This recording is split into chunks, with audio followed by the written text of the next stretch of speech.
A normal working day for the village of List. Students go to the academy, shinobi go on another mission. In other words, everyone is busy with their own business, being a cog in the generally accepted, long-established system in the village, built by his grandfather and his grandfather's older brother. Everyone who met him smiled sweetly and greeted him. Even those with whom his clan has been competing for a long time had a sneeze, and they had to greet the boy. In the village, he was loved as the son of the fourth and grandson of the second, besides a native of Senju, which also played an important role in the guy's life. The ash-haired man was moving towards the building of their academy for their next lesson, where the traditional sparring between students was to take place to test their abilities. Graduation from the academy was nearing, and therefore many expected good results from the young Senju. But the guy himself was not particularly happy about his origin, which pursued him everywhere. He was not seen as an independent person. He was seen only as the son of the fourth and grandson of the second Hokage, the two fastest shinobi of this world. The status of a genius was assigned to him not for his merits, but simply because he is a relative of outstanding shinobi. But he himself wanted to be recognized through his actions, and not for his origin, which only caused him problems. Along with the praisers, there were also those who envied the guy, one might say, even hated the blonde for being treated in a special way. One of these enemies was Kuniichi from the Uchiha clan, with whom they did not go well from the very first day of the academy. Haori loved her clan very much, and was devoted to it so much that one might think that all the past skirmishes between their clans hurt her. In principle, Naruto was not particularly different from her, although for him the surname Saint Joy became more of a burden than happiness. He still stood for the honor of his clan, which caused a backlash which only angered Kuniichi more, although in his heart the blonde in a sense envied her, since her academic achievements were taken as her own, and not natural. Of course, her clan was also notorious, but she was still not a hostage of her bloodline. He reached the academy pretty quickly, so quickly that he was one of the first to arrive. The audience has just started to replenish. There was a pink-haired girl who is called Sakura. There was also a blonde from the Imanaka clan. He communicated minimally with both of them, since they didn't want to notice anyone except their Sasuke, who was kind of idols of the academy, which is why girls from different classes flocked to their doors, dreaming of at least a glimpse of the eternally contented brunette. Young Senju's affairs on the women's front were a little worse, but, of course, there were those who confessed to him he didn't like such moments with all his heart. After all, you need to find words to tactfully move away from the topic, and at the same time not offend the girl. And all because, in his opinion, love and other romance only clog up the head. At their age, it is necessary to think about self-development and not about love and other tenderness. He was brought out of his thoughts by the long familiar voice of the one with whom he would prefer not to start a dialogue. But, unfortunately, the owner of the voice could not get around the boy, and, to be more precise, the hostess. "Senjo, you sat down in my place." Hora's dissatisfied tone sounded, to which he only raised one voice. "I don't remember you ever sitting here," he sighed, looking around at the brunette and her two friends standing behind. "Today I need to sit closer to the teacher, so that I am noticed one of the first." The girl still muttered. "You'll be one of the first to be noticed anyway. You're not used to it, so give way in a kind way. Come on, don't be a tightwad. We want to sit here. Are you a man or what?" Almost synchronously, her friends responded, who had recently confessed their love to him, but, like many, were rejected by him. Apparently hypocrisy is in their blood. And what happens if you do it in a bad way? The blonde grinned, ignoring her girl friends. "It will be bad at sparring, where I will show that Chi is much stronger than Senjo. It makes sense to give in to me if it's inevitable." The blonde man raised his eyebrows slightly. "Besides, I don't want this place to be desecrated by a girl from Uchiha." He saw how noticeably Haori's face turned purple. Frowning eyebrows and clenched fists began to signal that she was on the verge of a breakdown and was already restraining herself, so as not to arrange a sparring right in the classroom. Of course, after all, her beloved and great clan was touched. I was ready to be lenient with you in a duel, But now you asked for it. After a few hours, be prepared that all the shit that you are made of will be knocked out of you." She turned around and walked to an empty seat in the audience. Later, someone giggled, and later there was a whisper in which this situation was probably discussed. As Senjo understood, the class was divided into two camps. Someone predicted the victory of Naruto, and someone predicted the victory of Uchiha. And, most surprisingly, there were more girls than boys behind Naruto now. On the contrary, the good male part of the class was rooting for Haori. Haori was the first beauty of the academy, and therefore it is not surprising that the boys will be for her, and the girls, on the contrary, will support Naruto more. Senjo was willing to bet that this situation would form with other classes that were on par with them or even younger. The teacher did not take long to wait, but came almost immediately after all the students were sitting in their seats. But instead of everyone's usual and sensei's hand, some other one came, another teacher with black glasses, whom they had never seen before. "Iruka sensei won't be able to come today, so they asked me to follow your sparring sessions. My name is Ebisu. For you, Ebisu sensei." He suddenly became thoughtful after looking at the paper. Magicians that he held in his hands. "You are incredibly lucky that someone like me will look after you today. I am an elite jonin, besides a very good teacher." So the students themselves did not let him finish, shouting out to get started quickly.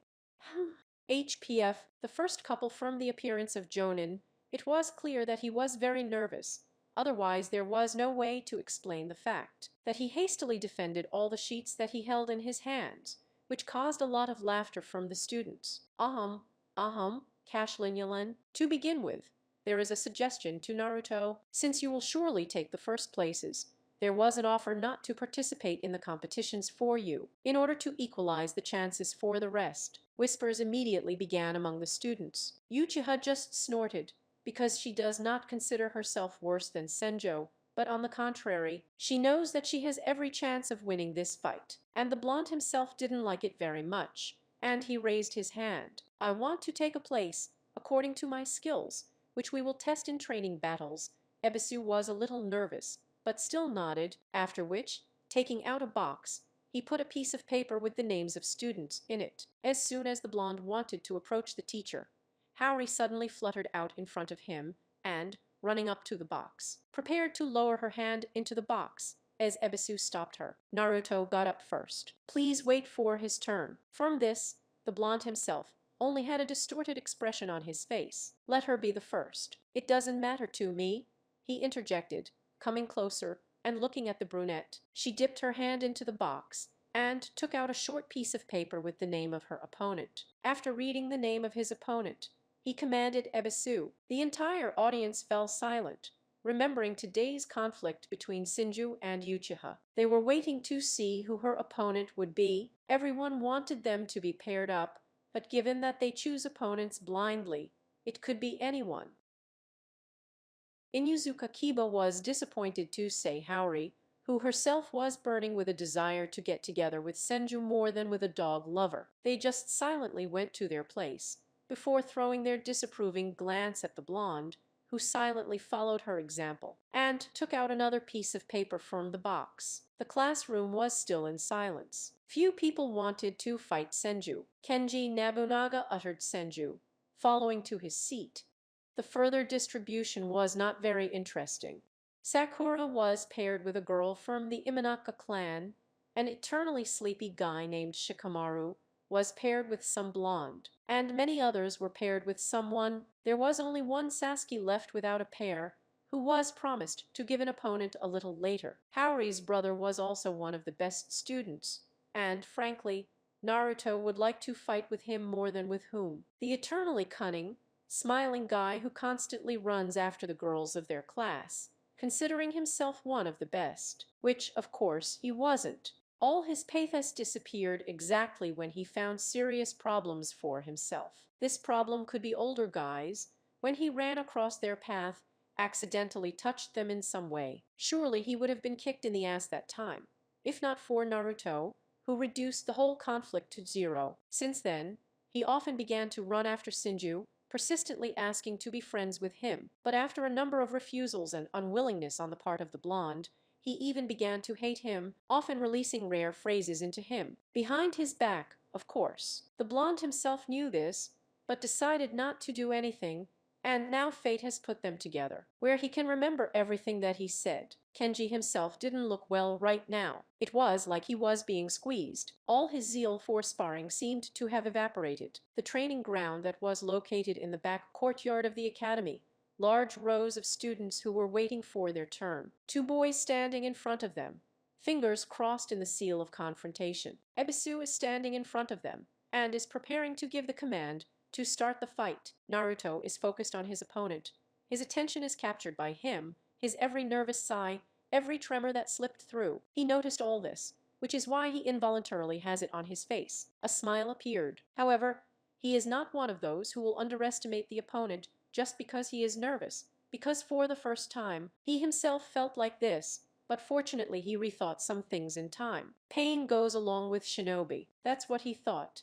His grandfather's diary says about it, which he got in infancy. But how's the diary? This is such a big, bound book where Tadorama-san talked about his life and also briefly described his techniques, including the Thunder God technique. Alas, his skills are not enough to learn them yet. He has learned how to create water clones, even learned how to blow them up lightly, but for the same Thunder God technique, he is still too weak, both in terms of chakra reserve and control of this very chakra. Besides, it is not a fact that he is predisposed to Crichton. Let's get started. The words and the demon brought the guy out of his thoughts, and he ran at his opponent. Left kick, right kick, roundhouse kick. He dodged all this, but not confidently, although the last kick still touched the opponent's ear, forcing him to pull back even further. A cut from Naruto? Why that departure? Jumping up, but immediately gets elbowed on the chest. Flying away,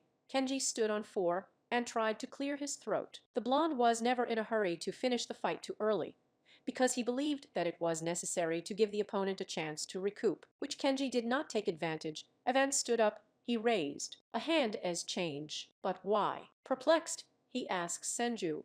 I know I can't win, no matter how hard I try, the guy sobbed, after which he ran from the academy as fast as he could. At that moment, the young Senju felt sorry for the boy, who was an orphan by that time. He was even going to catch up with the guy, but when he took off, he was immediately stopped by Ebisu. He needed to be alone, he argued, and the blonde decided that he would certainly try to make friends with the boy. The next fight was between Haori and Kiba, of which it was Haori who turned out to be stronger in taijutsu, and the dog lover returned beaten to his puppy, who during the whole fight was quietly waiting for his master, whining along the way. Sneezy's face shone with happiness for the victory. Everyone appreciated their fight more, as it was much more interesting than the fight between Naruto and Kenji, which took place almost in one gate and ended with the surrender of the second. The first stage of the competition ended, in which a good half of the participants dropped out. The names of the winners were selected and then also placed in a box, although Senju was bypassed by such a choice. Initially, he was given a rival brother Haori Sasuke Uchiha, and here they were again, crossing the well-known seal, preparing to pounce on each other. Sasuke disliked Naruto just as much as Haori, but unlike her, they had no run-ins with each other. Sasuke was just a serious boy who wanted to become an outstanding shinobi and show his parents that they could be proud of him, and not just his older brother. They started, Ebisu commanded, after which the rivals immediately clashed in taijutsu. They were equal, both could not get to each other. The whole crowd quietly watched their duel, only sighing when quite dangerous moments appeared, and they were close to finally getting to each other. Walking away from the next cut from the Uchiha, the blonde with his feet, pushing off from him, tried to hook his jaw with his toe, but his outstretched hands caught his leg. But this was part of his plans. Pushing off from the ground with his foot, he hits her in the face of Uchiha, which then flies off a few meters. The crowd gasped, and Naruto himself landed on the ground. Due to fears that the fight might drag on too much, he jerked closer to the lying Uchiha, and was already flying with an outstretched leg at the lying opponent. Turning over, he got away from the blow, but as soon as the brunette got up, he immediately got his foot on his stomach, which made him fall back to the ground. Deciding not to waste time, Senju sat on his opponent and raised his fist too. 1. The fight is over. The winner is Senju Naruto. Fold the armistice seals. Having folded the seals, they parted at the ends of the column. In the end, he reached the final on Haura, as in principle everyone was waiting for. Even those who lost stayed to see the good rival guys. The next pair is Senju Naruto and Uchiha Haori. The children went to the center and then re-entered the battle. In general, the fight almost repeated his last one, except that the girl's pressure was much stronger than Sasuke's, and she did not move so straight, linear, like that one. Periodically, she moved even unpredictably, which is why Senju sometimes missed blow after blow. He was especially hurt at the beginning, when she first did it, attacked him unpredictably, which caused him to get his foot on the jaw. Flew off a few meters. However, he recovered in time and returned to the battle, which took place almost at an equal pace. Both struck at each other, although it was Uchiha who dealt more blows because of her speed and unpredictable fighting. However, the key outcome was played when St. Joe, seeing that the Uchiha opened, and you can easily end the fight with one blow. But he did not attack the target, but only missed, in connection with something on the counterattack, completely knocked him off balance, and now she was leaning over him with her fist pressed to her cheek. The fight is over. The winner is Uchiha Haori. Fold the seals as a sign of truce. Ebisu's voice rang out behind them. I told you. I smiled triumphantly at the sneeze, getting up from the guy. You've been fucked, she finished after. He followed her example, and soon they were standing opposite each other. Having folded the seals, they were going to disperse, when suddenly in the forest of Ebisu, Naruto, what's wrong with you? Aren't you sick? Maybe we can cancel the outcome and have a rematch tomorrow. And again, his origin plays the role that even here, they are trying to protect him. Yuchi's face immediately froze with a surprised, but at the same time displeased expression. No, I lost because my skills weren't enough to win. This time, I turned out to be weaker, and therefore it's an honest loss, because you don't need to make allowances for me, just because I'm the son of the fourth and grandson of the second. He laid out everything he had accumulated in the teacher's face, for all the time of resentment, after which he decided to leave the academy. Naruto shouted to Ebisu, tomorrow we will learn to control the chakra, and also find out what elements you are located in. Don't be late. If the first one interested him well, then the second one is a little weaker. He has long realized that he is disposed to Suten, although it is also not bad. He will find out if he can still use written as well. These two techniques in combination give a good effect, as stated in the diary of the second. After leaving the academy, Tabaram's grandson decided to go to his favorite place, Hokage Rock. Yes, the stone faces carved into the rock did not allow the younger generation to forget the heroes who gave their lives for the good of the village. Of these, only the fifth Hokage Tsunade Senjo, the legendary Sannin, and a brilliant medic remained. Thanks to her abilities, she saved many lives. This woman became a second mother for the guy, because it was she who raised and taught him. Having already reached the place, Naruto lay down on his grandfather's head and opened his diary. In addition to the techniques, it was possible to find the personal experiences and thoughts of the second Hokage in it. With each line, Ashen-haired realized that Kanahagakuri's story was greatly distorted. There is not a single mention of Uchiha Madara's motives, and there is very little about Hashiram's younger brother. Tabirama wrote, my brother believed that the main step to the creation of a village was the resolution of differences between clans. But it wasn't that easy. My brother was too soft, and Madara was dangerous. I, as the second Hokage, was the intermediary between them. My role was to protect and strengthen the village. It is these lines that prove that the grandfather of Minato's son was not a continuation of his brother. He was an individual, one of the great Hokage Kanahi. Meanwhile, it was getting late in the evening, the village lit up with bright lights, dazzling with its beauty. But before it was an ordinary, unremarkable forest. Every generation has contributed to the prosperity of this place. And they did it. I will protect your legacy, grandfather. Father, getting up and going to the edge of the cliff, said, I just have to become the kind of Hokage that you would like me to be. I will be the one to rid the village of all darkness. What are you mumbling about? He will become a hokage too. A very familiar black crown seemed to me from the bushes, clearly belonging to Haura. The girl came out of her hiding place and dusted off the soiled part of her vest. What are you doing here? Senju replied with displeasure. Or just ran in to make fun? Naruto asked, closing the book. The young Uchiha did not pay attention to the taunt, but simply walked past the ash-haired man, hitting him in the face with her hair. And you know, Senju, in that we both think the village is beautiful.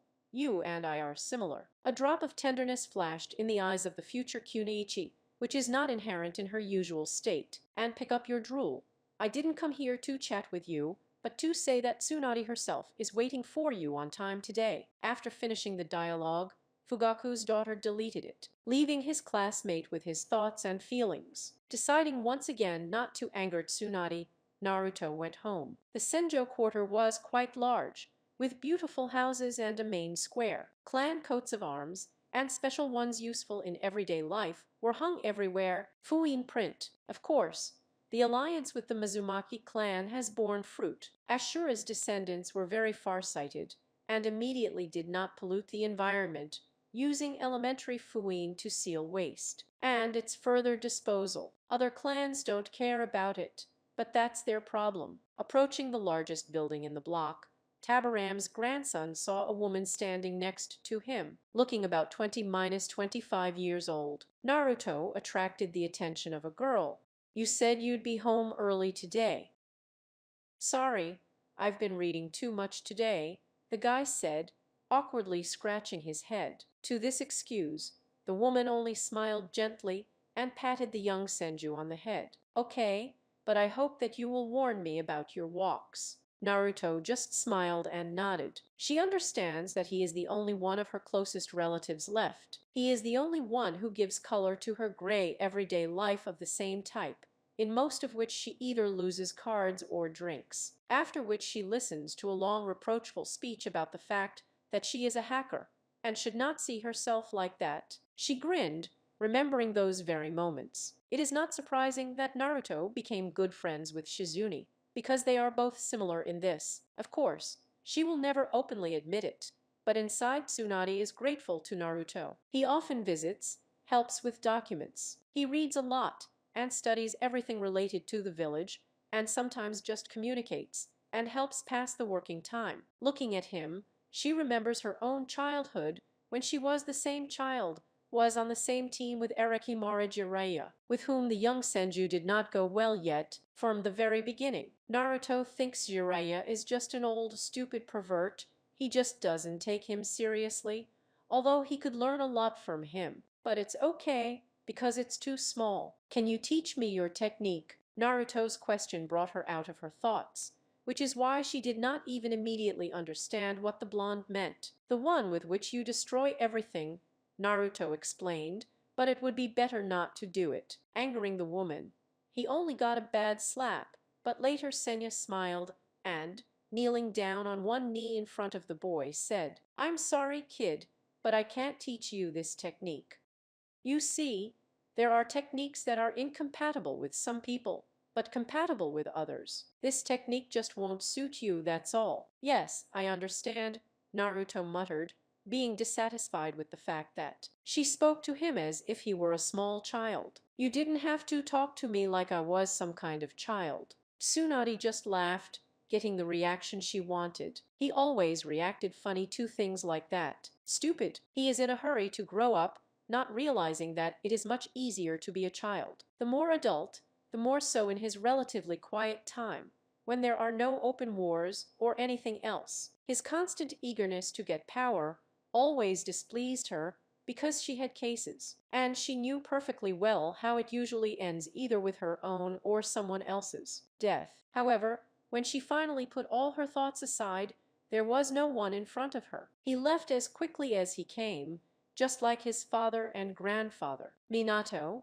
your son is growing up to be an amazing person, and I am sure that he will be a worthy shinobi of his village, the woman thought, looking at the sun going into the sunset with a smile. But after that, this smile was replaced by anger when she realized that this tomboy had again talked her teeth to escape to read her books, which she had banned at home. It is enough that there is enough of this good during the day, and in the evening it is necessary to rest. The days of studying at the academy passed just at a crazy speed, as well as the exams that followed, and which only half passed, and the other part remained to finish studying at the academy. Among the graduates were children like Naruto, of course Haori, Shikamaru from the Nara clan, a new girl who was transferred to their class shortly before graduation, Shikio Minara, Kiba and Nuzuka, Hinata and Niji from the Hyuga clan, Renja Nobunaga, who miraculously passed the exam, Shoji Akimichita and Monaka, and many other children. Generation.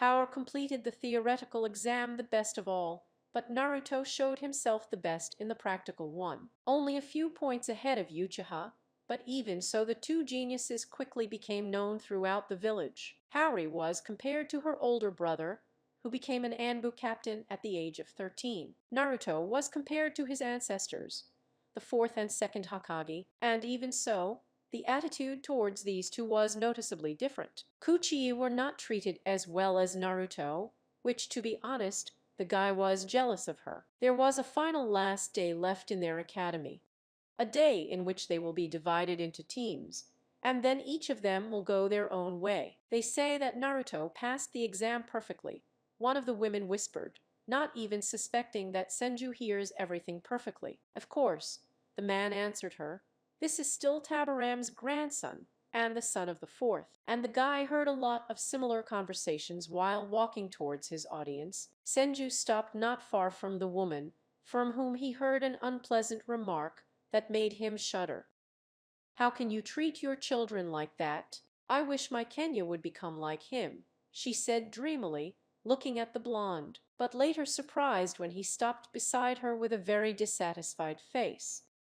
Your son is already a very nice guy. He doesn't need to become like anyone else. His face at one point recreated a friendly smile, while in his soul he felt only contempt. However, this situation made Naruto think and finally understand the reason for the constant, unusual behavior on Bunaga. It is not surprising that he behaves so provocatively in an attempt to attract attention to himself. He felt doubly sorry for the guy. Meanwhile, the woman smiled sweetly at Senju's flattery. Oh, come on. Kenji will never compare to you. Naruto turned away, hiding his expression, and later hurried away from here as quickly as possible. Again, his origin puts him above himself, and this, to put it mildly, infuriates. When he entered the classroom, he just silently walked to the very end and sat down on the last desk, crossing his arms between himself in anticipation. But his attention was drawn to Kenji, who, as always, was bragging about something in front of Ina Sakura. Looking at him,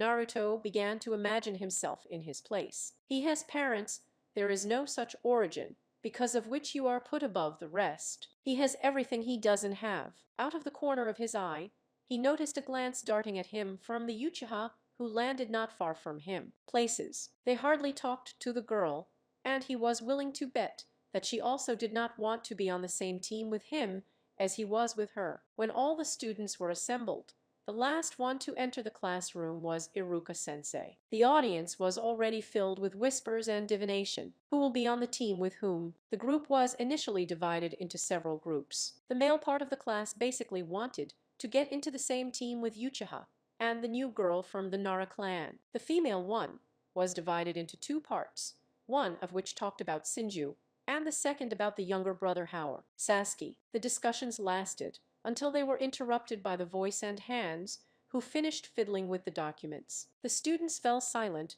waiting for the results of the distribution. Iruka began to say the numbers of the team of students who were included in them, after which they left together with the teachers assigned to them. With every minute there were fewer children left, and with it the chance to be on the same team with Haori grew, which did not please him, and judging by the face of Uchiha, and her too. There was an awkward silence in the room when 4 students remained: Haori, Kenji, Naruto, and Shikiomi. However, there was something wrong. Are there really going to be 4 genins in their team? Team number 7, Senji Naruto, Uchiha Haori, Kenji Nobunaga. Your sensei? And Ruka swallowed nervously, which seemed strange for all 3 of them. Hatake Kakashi Haori fatefully closed her eyes.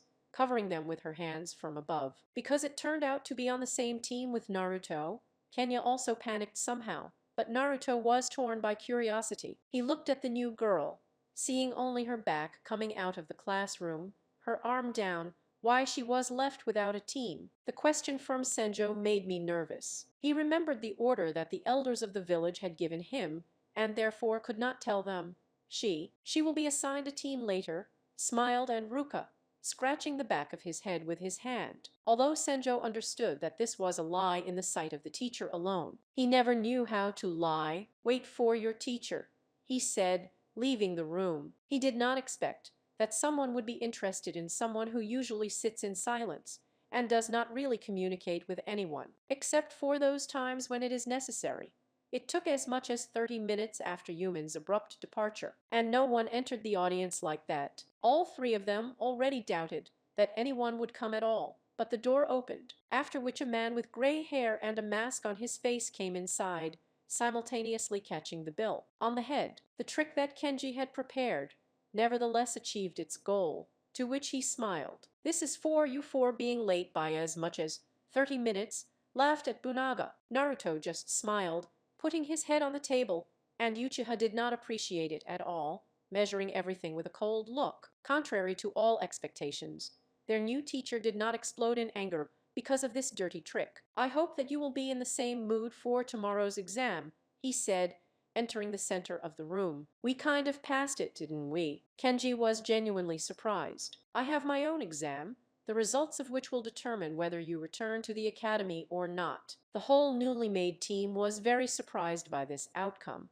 because they realized the seriousness of the situation. Everything they were going for could be crossed out tomorrow if they failed to complete the task. Each of them briefly told about himself, after which, having agreed on the start time of the exam, they went in different directions. Senju broke away from his favorite thing. It's only been half a day since he moved into his own apartment and finally began to live separately from Tsunade, and he already feels some kind of tension hanging in the air over the village. Whatever it was, the guy had a bad feeling. Opening the window, he jumped out and ran across the roofs. "Is the village being attacked? Who? Why is it so quiet then?" Senji scrolled through a lot of options in his head, but each of them was very doubtful. Where are the other shinobi? Is it really only he who feels this? Even being here, he felt perfectly well that there was too much chakra fluctuating in the air. Maybe he shouldn't go there, but it was already too late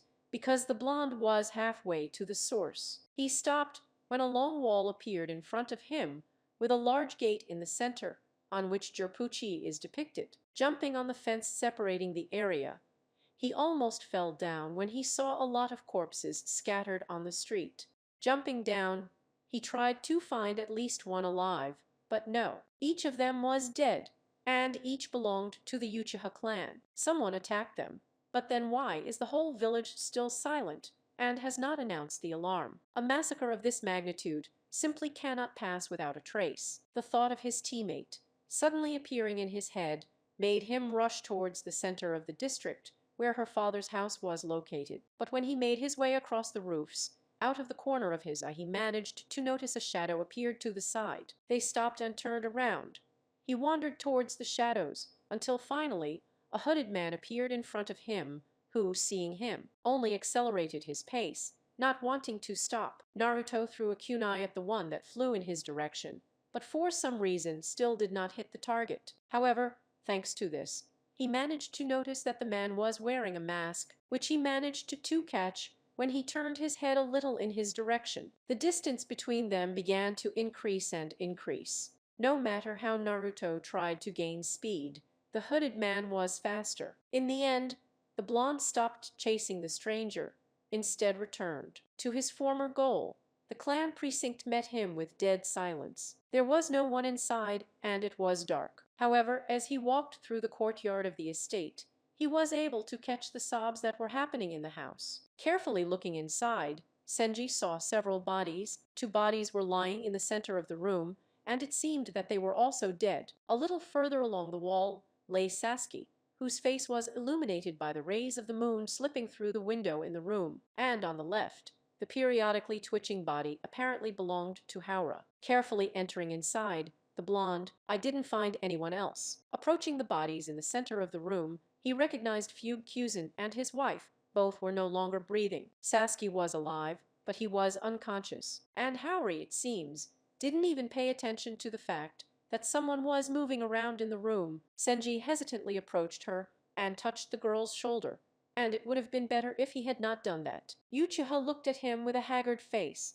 and a completely empty look, but even so, the guy seemed to feel the fear that she had experienced. "So what are you doing here?" Without any interest, she asks, continuing to look at Sinya, but he had the feeling that she didn't really notice him, and said into the void, "He changed his mind and came to kill us." The girl screamed, which took Naruto by surprise. "Come to kill?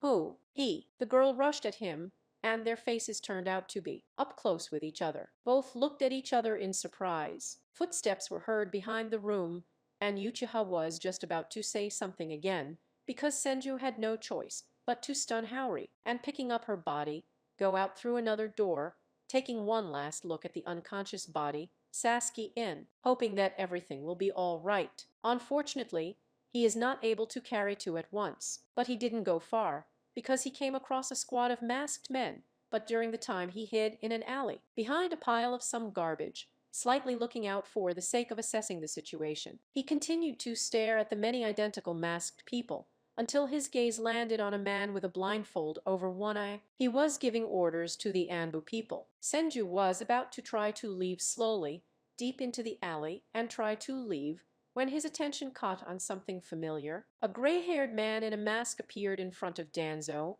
strongly resembling their new teacher. Senjo was even willing to bet that it was really him, and he guessed right. Leaning forward a little, the blonde could catch only a part of their conversation. "This is the last day of my service in the Anbu," the gray-haired man said, taking off his mask, and, as expected, there really was a teacher under the mask. "It's a pity. I could have taken you at the root," Shimura said, directing his gaze directly at the alley in which Naruto was hiding, whose heart was ready to give up at that moment. There was a feeling that he was looking right at him. Kakashi left, and Danza turned away, stopping one of the masked men. "Have you found the middle daughter of Fugaku?" "No," the masked man replied. It was dangerous to listen to them any further. Fortunately, Senjo realized that they were not found, however. If he continues to sit here, then sooner or later it will happen. Shimura turned his head towards the alley, which was already empty. Releasing a small smile, he continued to investigate. "You can move as fast as you could." Undoubtedly, he had a lot of questions. First of all, to Hackage. But it was also necessary to solve something with Hor, which could not be abandoned in any way, but also could not be carried to the hospital. Young Senj never liked this old man, and now, when he realized that Tom needed Hor for some reason, he even more did not want to allow his plan to come true. Whatever he's up to, it won't lead to anything good. The guy came up with only one person to turn to and who can help with this, even if this person can definitely be involved in all this. Late at night, he was already standing in front of the familiar green door, but he didn't knock, trying to think through their conversation in his head, what she would say when she saw Haori on his hands, what she would say when she found out that he was in the Uchiha area. He stood in front of the door for a long time, trying to think of something to say to her, but it looks like he's been standing under Hokage's door for too long. "Come in." You got up. There was a shout on the other side of the door, and the boy had nothing to do but enter. Entering the house, he instantly caught the smell of alcohol that reigned in the room, and entering a little further into the living room, he saw a woman sitting on the sofa, who clearly had too much alcohol. But it wasn't enough not to see the one Senju is carrying on his back. Tsunadi's eyes bulged. She immediately ran up to the youngster and grabbed him by the shoulders. "Have you been there?" Senju asked excitedly, to which she received a short nod. She just walked away, falling down on the sofa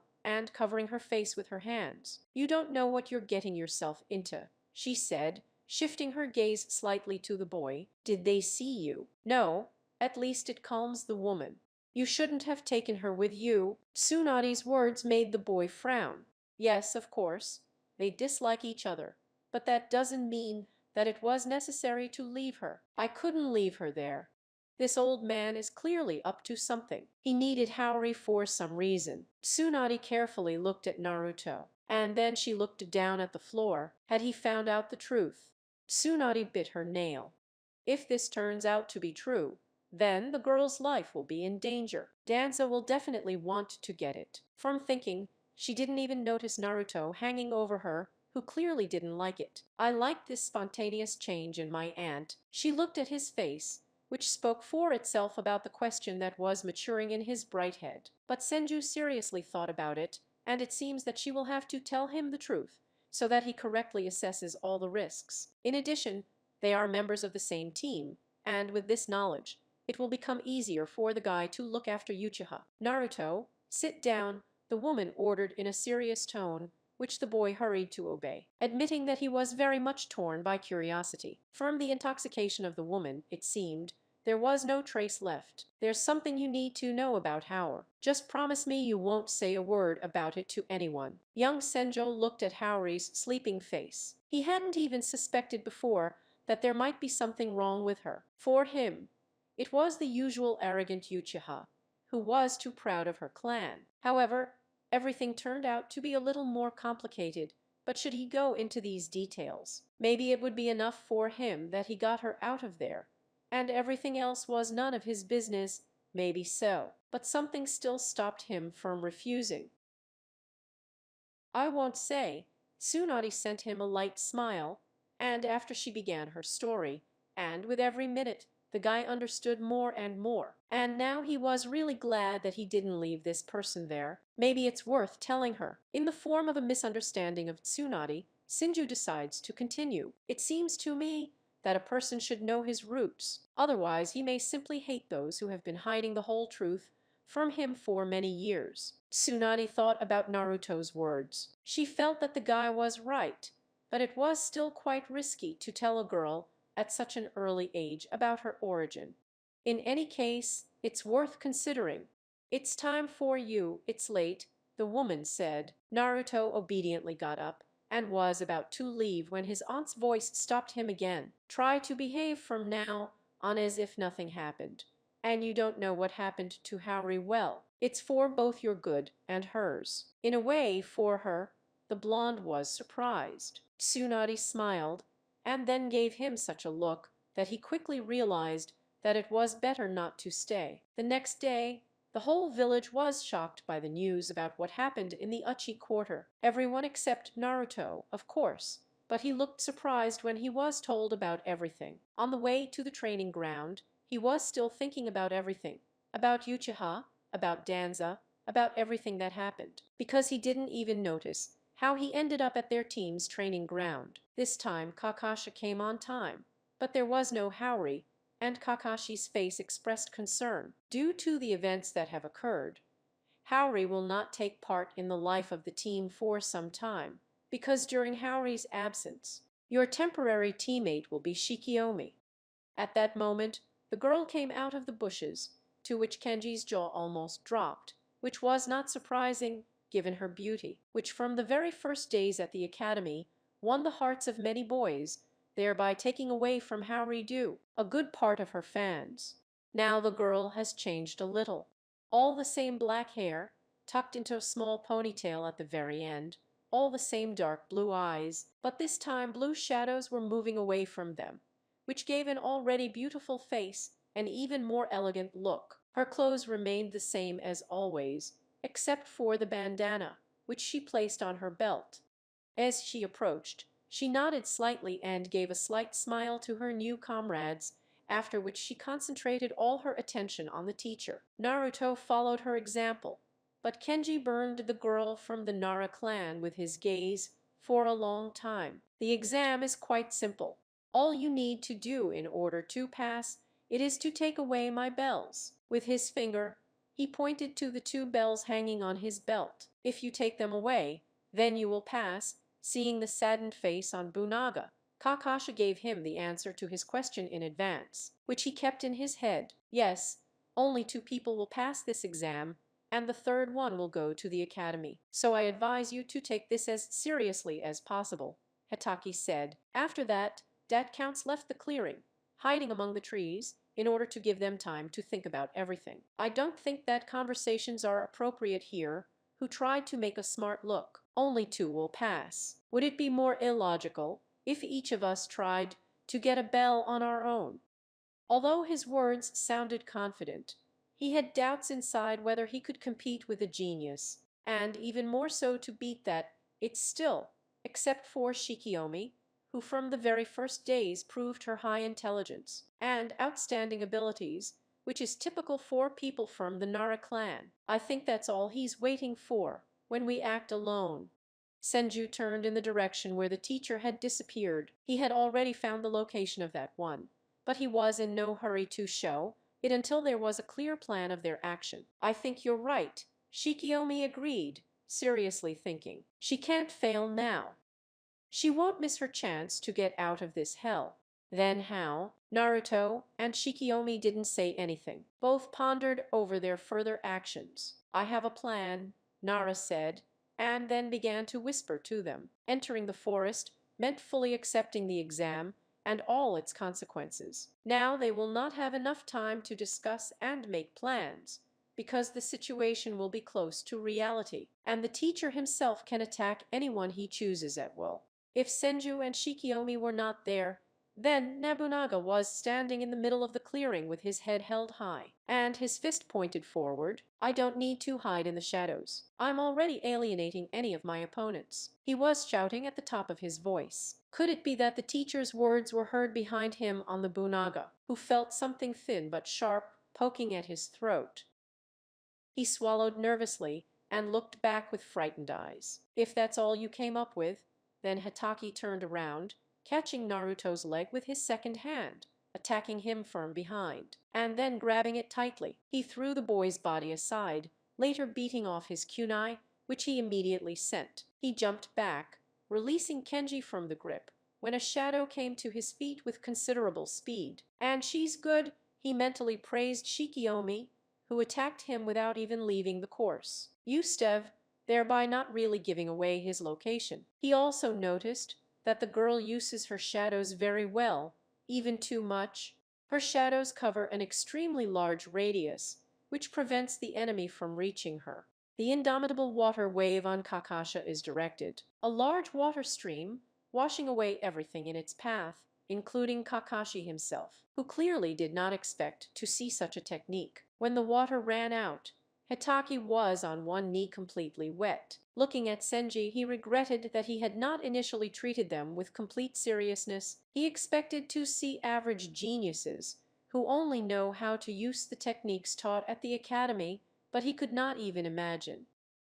Another one comes out of Naruto's back, only with a smile, holding one bell in his hands. The copying ninja immediately looks at his back. Your belt, on which only one remains to hang. But how does he look like a Naruto clone growing up in the water?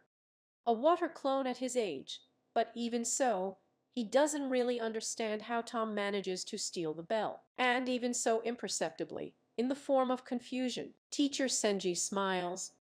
We immediately realized that you don't take us seriously, thinking that we are the same as all your past students. The blonde's words were confident. Yes, before coming here, he had prepared himself and got some information about his new teacher, because he was aware that no one had passed his exam before. But even so it did not frighten him at all, but only on the contrary added interest. My clone used the technique only to distract you, and I myself wedged into the stream, and when the water rushed over you, I managed to grab the bell unnoticed. However, unfortunately, I managed to reach only one.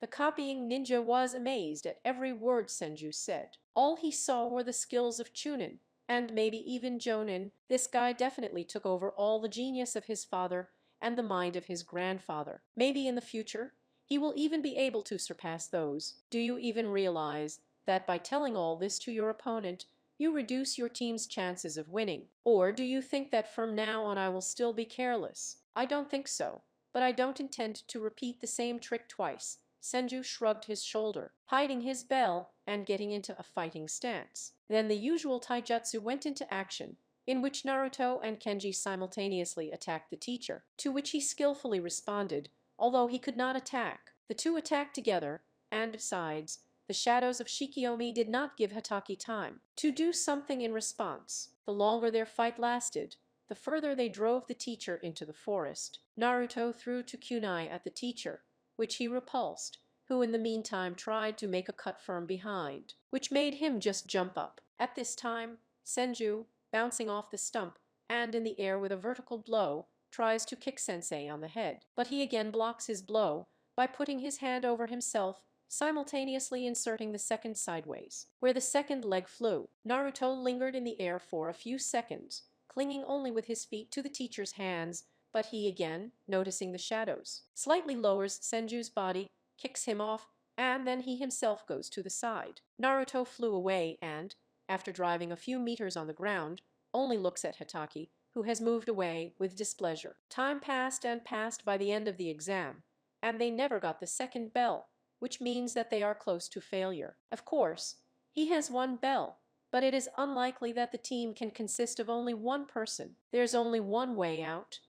Naruto ran to attack again, trying to attack from different sides, so as not to let him see the original folding the seals. And when he finished, the clone that fought with Kakashi disappears, after which another water wave rushes at him. I won't get caught this time. Hatake tries to jump back, but Kenji grabs him tightly, jumping on him behind his back. Senji stops, but it's still too late. The technique will have time to reach Kenji, who suddenly jumped out under the blow, who decided to detain the teacher by himself. When it turns out that Kenji is hugging a log, and there is nothing left before the wave, Hatake jumps out of the ground, managing to grab the boy and take him away from the attack. At this moment, a lot of thoughts pass inside Kakashi's gray head, which makes him angry. Was that really their plan?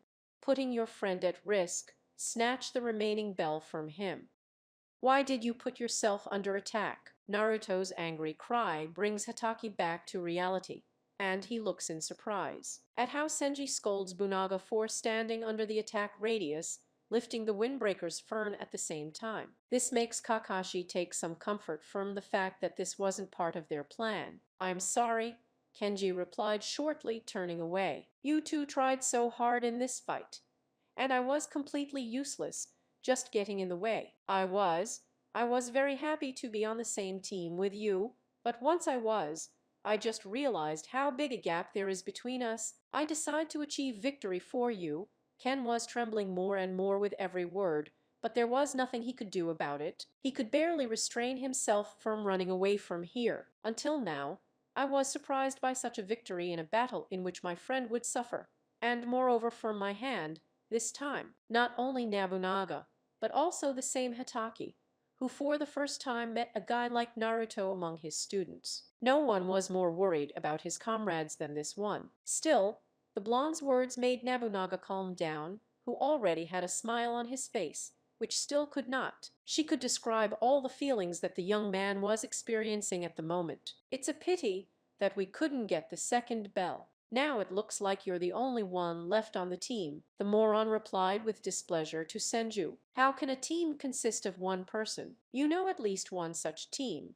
And even for Naruto, it has become difficult to speak now. His voice began to tremble, which he tried to hide. In addition, I got a second bell, came out of the shadow of Shikiomi, twirling a string with a bell on my finger. And again, these children make him wonder once again, because he didn't even have time to notice. It's a secret for the second time, Nara answered, as if she knew the questions in advance, giving everyone a small smile. And yet, hey, suddenly interrupted him Senju. Kenji didn't understand when the bell thrown by the blonde man fell into his hand. You deserve it more, the guy replied, turning away, while Nobunaga visibly started up, trying to return the bell. But instead of taking it back, Senji walked around and walked towards the exit of the landfill. But he did not have time to reach the end, as Kakashi appeared in front of him, and with one kick forced him to fly a few meters. I didn't let you leave,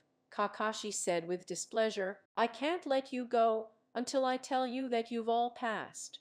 All three are enrolled in team number 7 under my leadership. But why was the blonde surprised? The real purpose of the exam was not to select the belles, but to test your teamwork.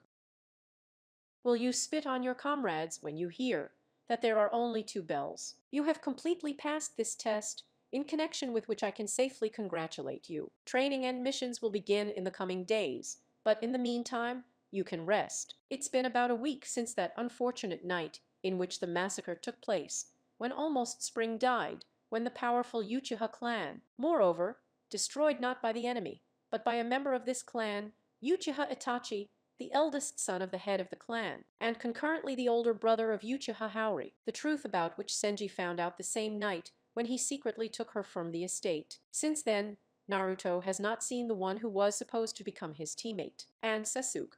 He only heard that he was under the guardianship of Danza Shimura, which, apparently, was waiting for the girl. If not for Naruto, Haori lived with Auntie Tsunade while she was trying to find out if anyone had found out the secret of the young Uchiha. The blonde's morning began with a call to Hokage's office. Initially, the boy assumed that the woman wanted to talk to him about Haura, but instead she took him to one of the old houses located on the outskirts of the village. This house was originally abandoned, and for some reason, no one even tried to enter it. Try to enter, the woman said, but the guy failed when he tried to open a thick, massive door of a barred color. To be honest, even I can't get inside. Naruto looked at the woman with disbelief. Then why did you bring me here? This house was built by your grandfather Tabaram Senju, and they gave him a very tricky barrier, which was made by the best people from the Uzumaki clan. This barrier will not let anyone through except the descendant of the second Hokage. Naruto thought about it, carefully looking at the door, in the middle of which there really was a round dent, where just the hand should have fit. Just leaning his hand there, Naruto did not achieve anything, but soon thinking of it, Kunai made a cut on his hand, and then put it to the door. The doors creaked, and then opened. Wow! Senju couldn't hide his surprise, which was not surprising. Even Hokage was surprised by all this. She wanted to follow the guy, but something solid in the air blocked her way. Then, apparently, another barrier was shouted by a woman into the darkness into which the kid entered, to which he shouted that he would try to do something, and indeed, soon the woman was able to pass through the barrier. As you guessed, Naruto himself didn't really understand how it works. He just found a book that describes the work of barriers, and also found pages where the names of the second Hokage, his wife and children are written down, and then randomly wrote down the name of Tsunade. And it's not bad here. The woman smiled, looking around the large wide hall with sofas in the center and a desk. On the sides there were doors to some small rooms, and behind the hall there was a staircase leading to the second floor. It was dusty, which was not surprising, considering how long this house had stood without an owner. "Can I live here?" Naruto asked enthusiastically, looking at Tsunade, who smiled and nodded. Unfortunately, she had to go herself. "Aren't you going to stay here?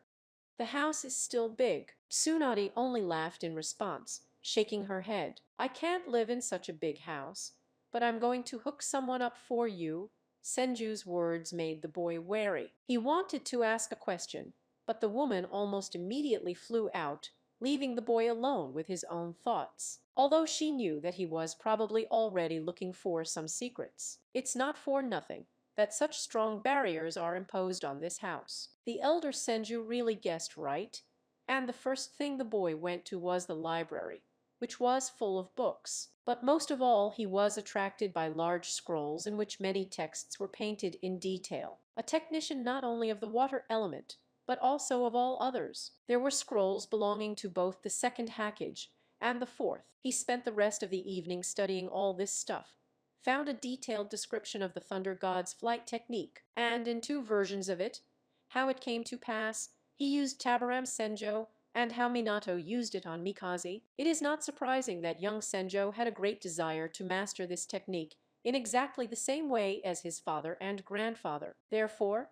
he put aside the scrolls with these techniques, but for now he began to study other techniques. So a few days passed, in which he spent all his free time at the landfills, studying water techniques from the same scrolls. He managed to improve his water clone technique in just a few days, also to understand a little better the principle of operation of the water wave technique, which is why his man is wasting. As for this technique, it decreased a little, which could not but please. The scrolls really helped him a lot in his self-development, and there are still so many techniques that he can learn, which are painted in as much detail as possible, which makes the task even easier. He was afraid to imagine how much time his grandfather spent collecting all this. Returning to the house after another training day, when he was already practically without chakra, he decided to just go to bed in advance, but a knock on the door prevented him from doing so. Senju immediately tensed up, because he realized that this was not an aunt,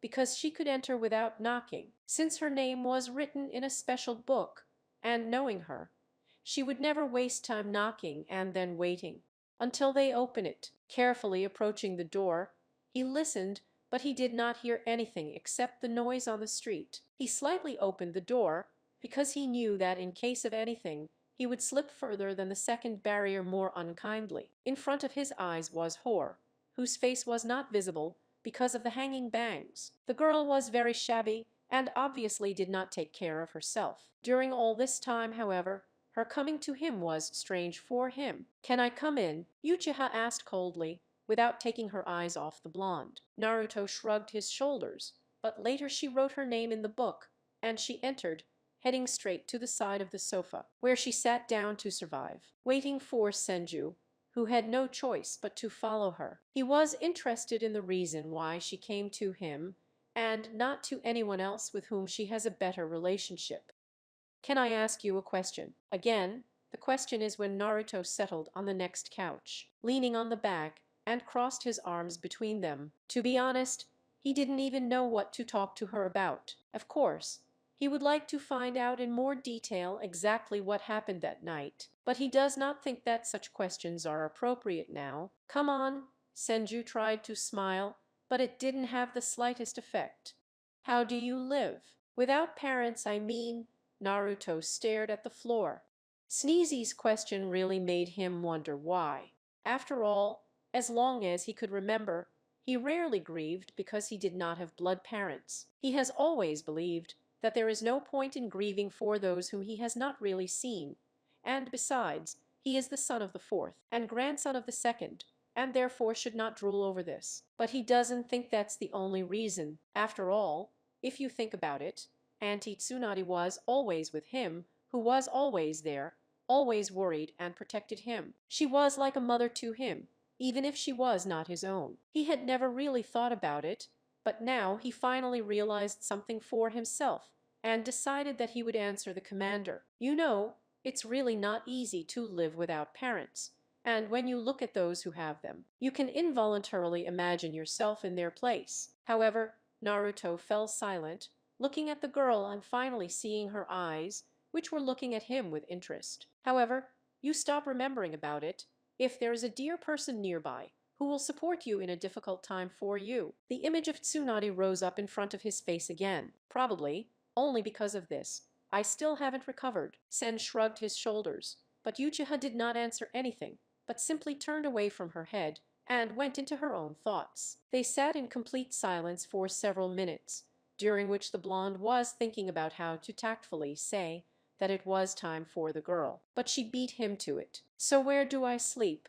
The brunette's question put Sanju in a stupor, in which the boy stood for several minutes. This question clearly did not like him, because he remembered the words of Tsunade, who promised him to move someone to him, and he really did not want to believe it. "I didn't understand," the blonde man replied. "And God, Senjo, you should have been warned." Haori glared at him with a slightly angry look, but when she saw the misunderstanding there, she just sighed. What was the fifth thinking, deciding to move her to this slow-witted one?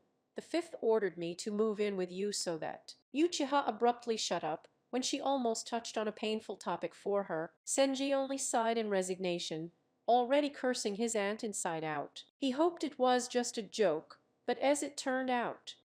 However, the blonde did not really want to go against his aunt, so he had to find her a room on the second floor, where she almost immediately closed. "And Naruto?"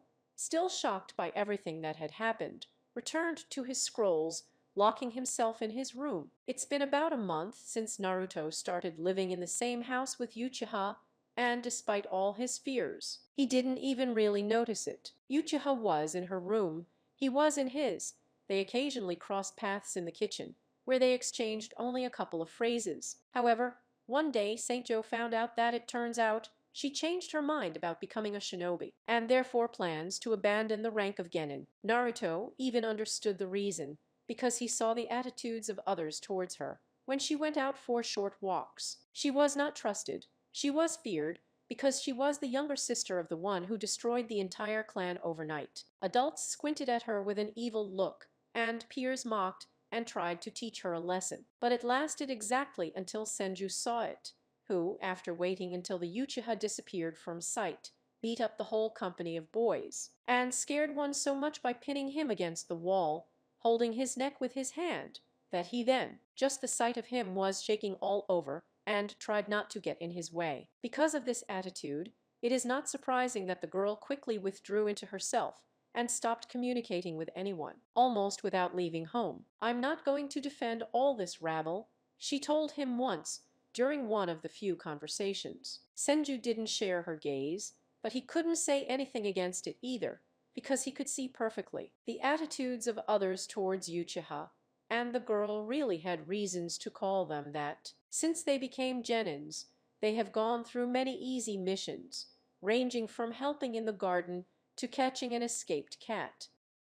But one mission turned out to be the hardest, when they had to split up with Kakasha, and they were attacked. They miraculously survived that day, and Senju returned home too wounded, and barely standing on his feet. He would have easily fallen right on the threshold, but Uchiha picked him up in time, and then carried him into the room. For several days, the blonde lay in bed and recovered, and what was the strangest thing, the girl took care of him all this time, bringing him food, then changing the bandage on his forehead when he started to have a fever again. The fifth one often visited, trying to persuade him to be hospitalized, but he stubbornly did not want to go to the doctors, always joking about the fact that his body is strong and will cope with the disease. Tsunade knew the stubborn nature of the boy, so she soon stopped all attempts instead, explaining everything to Haura about how to take care of wounded people. Kuniichi herself never ceased to amaze the guy, and when he finally recovered Mikvati,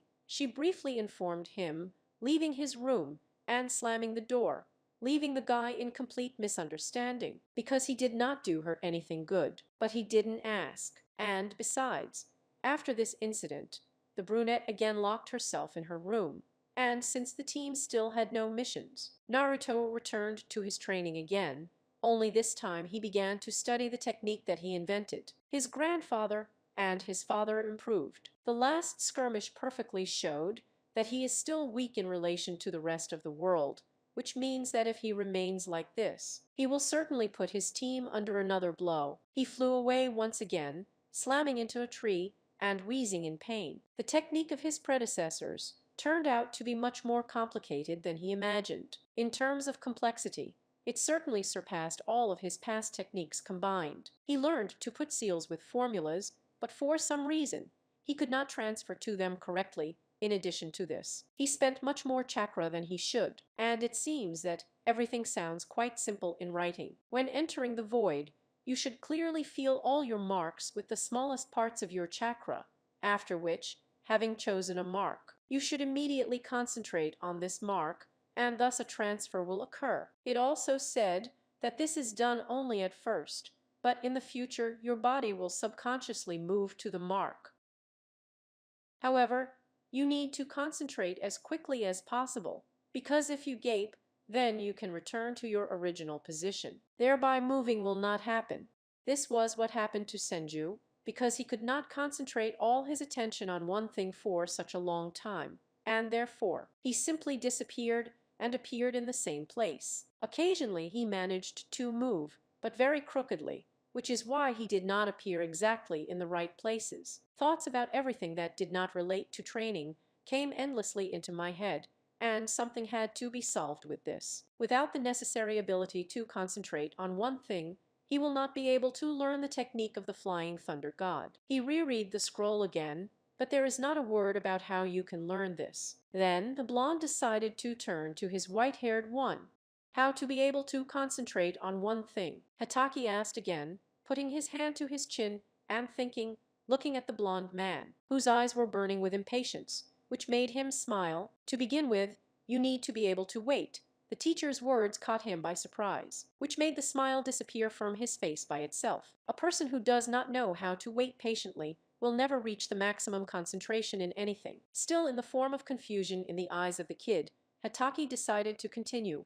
You are used to being a genius, learning techniques in a matter of days at that. Time is how others spend it. Months to study this or that technique. You need to stop thinking of yourself as a genius.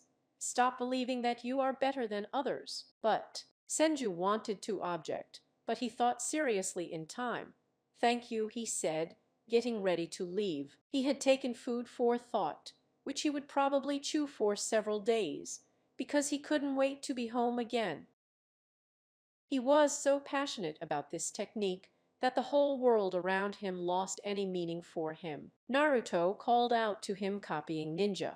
We have a mission tomorrow, so don't be late. We'll meet in Hokage's office at exactly 9 o'clock in the morning.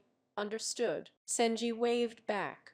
Probably that black cat ran away from her annoying mistress again. Therefore, he did not think much about the upcoming mission, hurried home instead. Entering the house, he saw Haori sitting on the sofa, whom he wanted to pass by, but stopped in the middle of the way, looking at the girl. The teacher's words immediately popped up in his head, and he involuntarily recalled all the moments associated with Uchiha. If you remember everything, it wasn't. And cases when the blonde did not consider himself better than her. Maybe the teacher is right, and he really, albeit unconsciously, but considers himself superior to others. By the way, Naruto heard the girl's voice when Naruto was already close to the stairs. He turned with interest, looked at Uchiha, whose gaze was still directed at some book. Starting tomorrow, I'm going back to the team again. Naruto, though surprised that something had changed his mind, but without answering anything, went to his room, where, after standing for a while, he decided to help her with something. After finding the scroll he needed, he went down to the first floor again. Here, he said, putting the scroll on the table in front of Uchiha. There are many fire techniques painted here. This should help with learning. The girl, only frowning, looked at the blonde. I've had enough of living with you. I won't accept any other help from you. Uchiha snorted angrily, to which Senju, only shrugging his shoulders, hurried back to the room, but he left the scroll. Let this fool be a very proud fool, but still she is unlikely to want to lag behind him in strength. And he was right. It took a few hours that the girl just sat there and watched a real scroll in front of her with techniques that would certainly help her. But the fact that these scrolls were given to her by this pompous child from the Senju clan stopped her from immediately starting to study the techniques described inside. I'll just take a look and put everything back, she told herself, reaching for the scroll and opening it. The eyes involuntarily widened from the number of interesting techniques inside. Inside, there was a big desire to learn at least one of these techniques, which she tried to overcome, because it should be, she has to reach the power herself, and not with the help of this blonde. And yet, the hand was already lying on this scroll, and she was already about to go to one of the polygons of the village. Carefully slamming the door, she did not even realize that Senjo was watching her all this time, hiding behind the banister of the stairs. When the girl left the house, he returned and fell on the bed,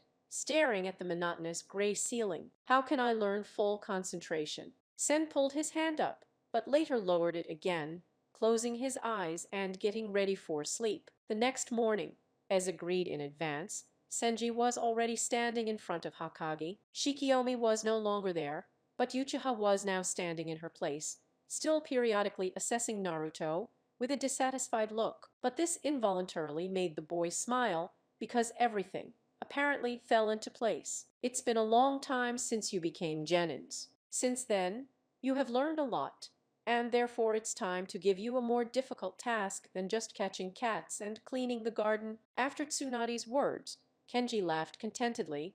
Haori only smiled smugly, even though she was absent throughout. This time, and Naruto did not emit any emotion at all, as he was still absorbed in thoughts of concentration, with everything that would help him learn the technique of the Flying Thunder God. The fifth noticed this thoughtfulness of the boy, and wanted to ask what was the matter, but at that time in the room an old man came in, who clearly smelled of alcohol, as evidenced by the slightly scarlet color on his cheeks, which he asked with displeasure, assessing the team with a glance.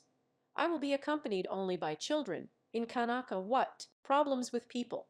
He stared at the woman, and then turned his gaze to Senju and Uchiha. "Although these two seem to be not bad, but why do we need the third one?" When it came to Nobunaga, he shouted something in response, starting to get more and more indignant, but later Kakasha calmed him down. "This mission is Shuranga. Ordinary genins are enough for her." Tazuna wanted to object, but was interrupted by Hokage. "If you want more and more highly qualified shinobi, you will have to pay extra." Hokage's face expressed a big and sly smile, to which her assistant only sighed. However, these words of Hokage passed, according to the self-esteem of all three genins, but if Naruto and Haori decided to hide it, then Kenji once again burst into a large portion of indignation and protests. "No, everything suits me." Through all the reluctance, the carpenter still has to agree. Standing near the main gate of the money, Senju turns to her. This is his second mission, in which they are heading away from the village. But unlike that mission, this time Senju is more serious, although this time the same problems should not arise. Still, ordinary bandits are not professional tires. And who of the shinobi will need a simple carpenter? The youngster walked the rest of the way in complete silence and only looked at his feet, thanks to which he noticed a puddle in the middle of the road, which clearly should not have been, because the rainy season had not yet begun. For a moment, he even managed to catch a clean. The chakras are in it, therefore, without getting lost at all, and with a scream, Kunai threw it to the side. But the shadow went to the side much earlier, and then a second one appeared. Long chains appeared over the old man's body, getting closer and closer to him, but the kunai thrown by Senju knocked their trajectory, and they just returned to the owners. "Well, well, well," said one of the bandits, "and we have shinobi here, I see." "Yes," the second one agreed, "only they are painfully small." Hoarse laughter rang out in the air. "Kids, you should be playing in the sandbox and not doing adult things," who grumbled something under his breath, and then rushed at the enemies with kunai. They only smiled slyly, preparing for the attack of the brave boy. "I'm always left behind. I am always in the shadow of a genius. But now I will be the one who attacks first." With these thoughts the guy rushed at the opponents, and could not even immediately notice how the enemy disappeared from his field of vision. A few seconds went by, during which he did not even have time to be scared, as someone pushed him from behind. Fortunately, Senji managed to save his friend, and after their bodies rolled forward, the opponent's chain whistled in the place where Kenji was standing. "I won't have time." Senji turned around when he saw the second chain flying at him. Sen, on the other hand, was already preparing to experience terrible pain, which could well end with his death. But in front of him somehow jumped out on Bunaga. Putting his hand forward, the enemy's weapon cut through his side, causing him to fall to his knees, and was excluded from the pain. "And the kid was lucky," said one of the bandits who appeared. "If kunai hadn't flown into the chain at the last moment, the guy would have already been a corpse." But it wasn't them. Blood came out of the bandit's mouth, and the attack was sticking out of his chest in his hands, along with some kind of equipment. "Brother!" the second one screamed, jumping out on Kakashi from the back and cutting through his torso, but, as it turned out later, it was just a clone. Stunned by the murder of his brother, Guzu could not notice how the enemy appeared behind him and put a kunai to his throat. "Who hired you?" Kakashi asked, but it was clear from the mercenary's face that he wouldn't say anything. Kenji was given first aid, and then they got to the architect's house as soon as possible, where they laid him to rest. Everyone was sitting at the table and discussing the current situation in this place. Everyone except Naruto, who almost immediately went to the room allocated to him, because he was not in the mood, and all because Ken suffered because of him, because he didn't have time to get up, but Ken did. That's how a simple guy turned out to be better and faster than the one everyone calls a genius. And if so, what are the differences between them now? That's right, None. The morning of the next day was restless from the very beginning. The whole journey, as well as half of the architect's work, was too quiet. But because of this, it was uncomfortable. Senju couldn't shake the feeling that they were being watched, but all attempts to find someone led to failure. The unknown person simply turned out to be faster and more cunning than him, and therefore he evaded pursuit without any problems. Kakashi noticed it too, but unlike the boy, he did not attempt to catch. Whoever it is, if he needs an old man, he will certainly show up sooner or later. They can only wait. Meanwhile, Uchiha was sitting a little further away from everyone else, closing her eyes. Nevertheless, the festivities around the area have borne fruit, and after Naruto was returning from his next round, he was able to notice the shinbones that were flying towards Tazuna. With one short throw of the kunai, the guy managed to repel all three objects at once, but no one came out of hiding. Instead, over time, the air began to fill up, a fog that initially seemed normal, but the more it thickened, the more restless it became in his soul. Hatake was also wary and now stood next to the architect. Naruto twitched when someone was next to him, but shifting his gaze, calmed down because it was Uchiha, who decided to stay close to save each other from blind spots. Their backs touched. Naruto's hand was already on the bag with kunai. Haori was just standing there, taking a fighting stance. There was silence until the silhouette of a man began to flash in some places, with something big in his hands, taking the attention of all four of them. Here, Uchiha said, sending a fireball to the side, where a little later there is a shadow. Sen, though surprised, nevertheless smiled, to be able to predict the place in which the opponent of preference will be. Some kind of visibility, but it was too early to rejoice. They are still at a disadvantage. To get to Kakashi, and then it would have become much easier to defend. But as soon as Senju took a step in that direction, a huge number of water needles flew at him. A water wall.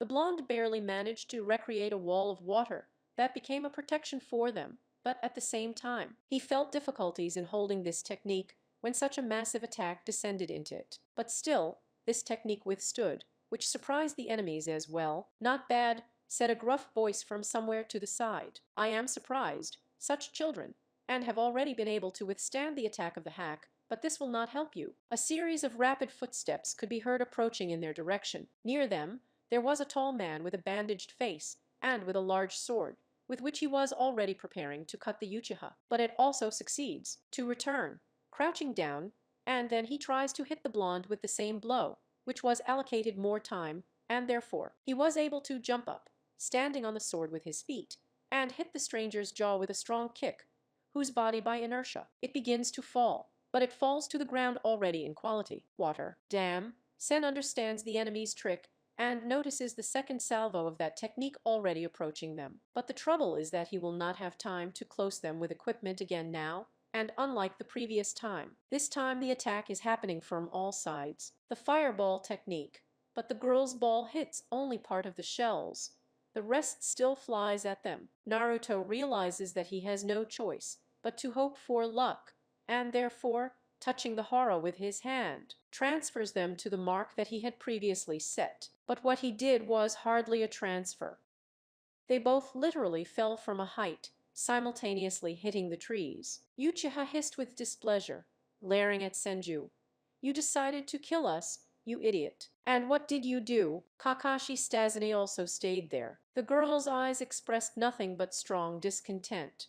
If we had stayed there, it would have been worse. We don't know if those spikes were sent or not. Sen, on the other hand, was more calm than Uchiha, because he was sure that he had done the right thing by withdrawing from the attack zone, and indeed from the fog zone in general. I don't think so, the brunette replied, pointing to the red stripe on her leg left by one of those needles. If they were with poison, something would have already happened. But, as you can see, I am alive and well. It's better to decide something and go back there before it's too late. The girl's tone has subsided a little, and she calmed down, Senju thought, looking towards the fog. It is unlikely that their current location was discovered, but the partner was right, and it was worth hurrying, because their teacher is one at a time when there are two opponents. And who knows, maybe more, but just hiding. We need to figure out how we're going to find them. If we go in just like that, we'll be trapped again." But still, Sin was at a dead end. Time passed, and they could not come up with a sensible plan to detect the enemies. "There is only one idea how to lure him out. I need to become a bait, and you need to catch the moment when they attack me," Sanju said, looking into the fog. "If it weren't for this fog, things would be much easier. If you're in such a hurry to die, then I don't mind." Uchiha spread her hands, although in fact she was confused, because in this version someone else's life will depend on her actions, which is only depressing. And it will depend on you. Naruto, of course, thought about sending a clone there, but almost immediately discarded this option, because the enemy will surely understand who is in front of him. Senju rushed to the fog with a jerk, thereby giving a start to their plan. It was quiet, so quiet that the blonde could clearly hear the beating of his heart, which was beating with a frenzied rhythm. The eyes tried to follow, and, if anything, catch the slightest movement, but the white veil was too dense. "He's not being attacked with spikes, and that's a good thing. If he understood correctly, the enemy wants to kill him up close." A shadow appeared in the fog ahead, where Naruto threw kunai, but the silhouette disappeared as quickly as it appeared. Snatching the kunai from under the bag by the ring of the handle, Senju attacked the enemy who appeared behind him with a U-turn, but he again disappeared into the fog, and the air burst into laughter. "Ha ha ha! How funny it is to watch your pathetic attempts. I will send you after your late teacher." The trembling boy this time could not even understand that all this time he was standing behind him. The realization that the blond guy was now in complete despair intoxicated his mother's mind. It's always nice to look at opponents who have come to terms with their death. Mom's hand was firmly pressing the boy's shoulder in order to turn the guy to himself, but I saw a smile on his face. Unfortunately, the realization that this trap came too late, and he could not see the fireball flying at him. He wanted to jump away, but at that moment Senju turned around and, taking his hand, pushed him closer to the fire, continuing to hold him, being behind his back. "How are you? You will also be hurt," Zabuza growled, turning his head towards the smiling guy, holding him tightly from behind. The fire reached its target. The enemy's body disappeared in a large stream of fire. Naruto was hooked, but he managed to step aside at the very last moment, which mainly affected only clothes. The entire right side of the clothes was missing.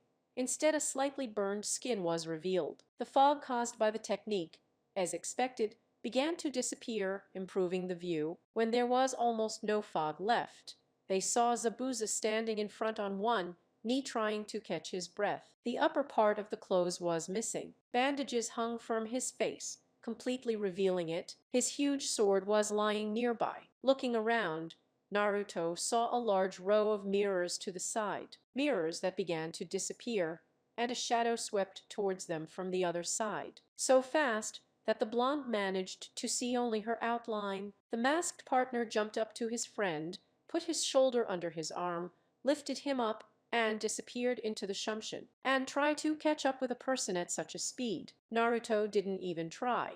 And besides, he was completely sure that this would not be their last meeting. Kakashi ended up in the place that those mirrors obscured, having a lot of cuts on his body. Initially, it seemed strange to the blonde that their teacher with his strength took so long with his opponent for so long. However, when an old man looked out from behind Hataka, everything turned out to be obvious to the boy. The guy turned out to be the owner of Keki Jinkai, Kakashi explained when the whole company was assembled. Tazuna did begin the construction of the bridge at the time when the 7th team took up their positions, but no one else disturbed them throughout the day. They were all exhausted when they got home. Tsunami began to help treat Naruto's wounds, being shocked that such children get such wounds. When the singed god Senju was treated with a special ointment, the company of suppers went to their rooms. Naruto went outside, where he continued to learn the technique of the flying thunder god, and, surprisingly, this technique began to turn out a little better.